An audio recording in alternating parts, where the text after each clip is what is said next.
Béni soit celui qui vient au nom du Seigneur.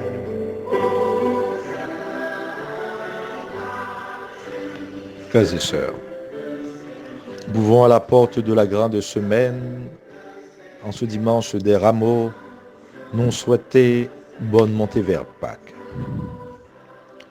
Le message de la passion et de la mort du Christ aujourd'hui résonne en nous comme un corps. Les souffrances, les outrages du Christ nous rappellent nos déboires, nos misères, nos propres souffrances et nous disent qu'au-delà de la croix, il y a l'espérance. Le récit de la passion selon Matthieu manifeste le souci de l'accomplissement des Écritures et la fidélité du Christ à sa mission salvifique. Jésus domine les événements. En toute liberté, il choisit le chemin de son Père.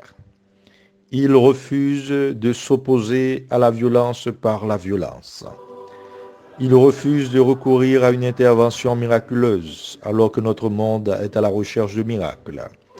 Il endure la trahison de Judas, le reniement de Pierre, l'injustice de fausses accusations, les humiliations, la flagellation et enfin la crucifixion. Ce récit attire notre attention et tire la sonnette d'alarme dans un monde contrôlé par le Dieu argent. Judas aujourd'hui nous fait penser aux structures pécamineuses de nos sociétés. Judas fait une pensée à tout ça nous prêt pour nous faire jodia pour l'argent. Monde là jodia a gémi, a souffri, à genoux à cause d'intérêts économiques, nous pas capables de mettre tête ensemble pour nous sauver. Alors que à cause du Dieu argent, nous sommes prêts à périr ensemble. Jusqu'où sommes-nous prêts à aller? Quelles limites nous donnons-nous? Préférer l'argent à la vie humaine est l'un des pires péchés d'orgueil, d'égoïsme, d'avarice.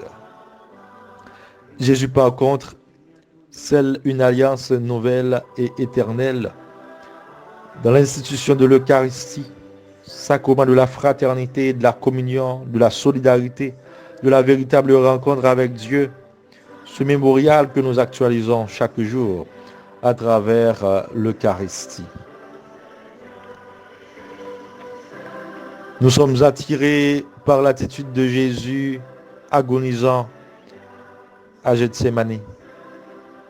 Elle peut être comparée à l'âme des milliers de familles déboussolées qui s'affolent. Ça fait une pensée à la situation tristesse n'a vu aujourd'hui à cause du coronavirus.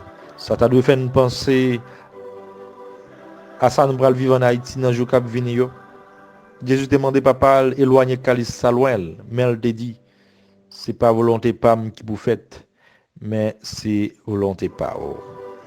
En pile fois, frère Maxime, le nap vive des situations difficiles, la pérèse envahit nous. Nous devons en situation limite, nous angoisser, nous qu'on perd du sens, volonté bon Dieu. Je dis à nous devons reprendre nous et capable de dire avec Jésus, non pas ma volonté, mais la tienne, Seigneur. Devant ces situations, nous avons tendance à nous laisser emporter par le sommeil. Jésus Abdine Jodia, devant toute situation, ça y est, c'est veiller, prier, devant maladie, devant souffrance, c'est veiller, prier. Jésus, c'est cela qui t'est venu pour le capable de faire volonté, papa le net allé. Il en a fait sa nourriture. Jésus t'a dit, manger, c'est pour me faire volonté, c'est là qui vaut hymne. Et volonté c'est là qui vaut hymne, c'est pour me pas dire aucun. Non, c'est là qui confie mieux. Justement, nous sommes capables de dire, c'est sens, histoire, souffrance, avec la mort Jésus-Christ. Celui qui est venu pour nous libérer de tout lien qui nous rend captifs est aujourd'hui amené les mains liées comme un voleur. Celui qui est devenu la pierre angulaire a été rejeté comme une pierre inutile. Celui qui fut le sujet des prophètes est tué hors de la ville comme prophète. Lui, l'agneau sans tache, est immolé comme un agneau quelconque. Il a subi tout cela auprès de manipulation, dérision, jugement, condamnation. Jésus assume devant Pilate et devant tous son identité de Messie et de Fils de Dieu. Pour nous dire que racine nous, c'est identité en pile fois. Nous qu'on n'oublie pas ici de côté nous sorti. Nous qu'on fait n'importe bagaille parce que nous oublions racine. Non. Et à la fin, Pilate qui s'innocente nous apprend beaucoup de choses. On ne peut pas s'innocenter à partir de ses paroles, mais c'est nos actions, nos actes qui doivent pouvoir parler pour nous. On se souviendra encore dans ce récit de l'exemple de Simon qui nous interpelle, qui nous rappelle qu'il y a toujours du bon grain au milieu de l'ivraie et que nous sommes capables de faire ça qui est bon. Même si au début nous ne sommes pas capables de faire, mais le que nous avons fait pour une bonne cause, nous sommes capables de faire avec plaisir. Jésus, rejeté par ce peuple qu'il a acclamé, nous rappelle notre hypocrisie. Venu dans la douceur, sur un âne, Jésus sera cloué en croix. Cela nous rappelle l'endurcissement de notre cœur. Après avoir foulé un chemin de gloire, le Christ mourra humilié. Nos rameaux sur la croix aujourd'hui doivent nous rappeler que la croix est devenue désormais avec le Christ l'arbre de la vie. La passion du Christ est le gage de salut universel. Par ses souffrances, nous sommes guéris. Par ses blessures, l'humiliation, nous sommes sauvés. Le Christ nous rappelle aujourd'hui par ses souffrances les nôtres, nos blessures, nos épreuves. Nous vivons dans un monde malade, blessé, un monde fou.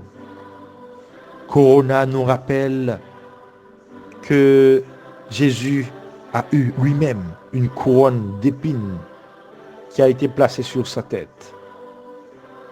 Ce virus s'impose au monde comme la couronne imposée par Jésus. Mais rappelons-nous que Dieu n'est pas insensible à nos souffrances. Il est à jamais présent et souffre avec nous et en nous. Lui, notre unique espérance. Il nous rappelle que la croix n'est pas une fin, mais le chemin de la gloire qui met fin à toute souffrance. L'obéissance du Christ nous ouvre à l'écoute du Père qui vient par la croix du Christ nous proposer un chemin d'espérance. Entrons en nous-mêmes et saisons l'espérance d'une vie renouvelée et pleine dans le Christ glorifié. Qu'il en soit ainsi pour nous aujourd'hui et pour les siècles sans fin.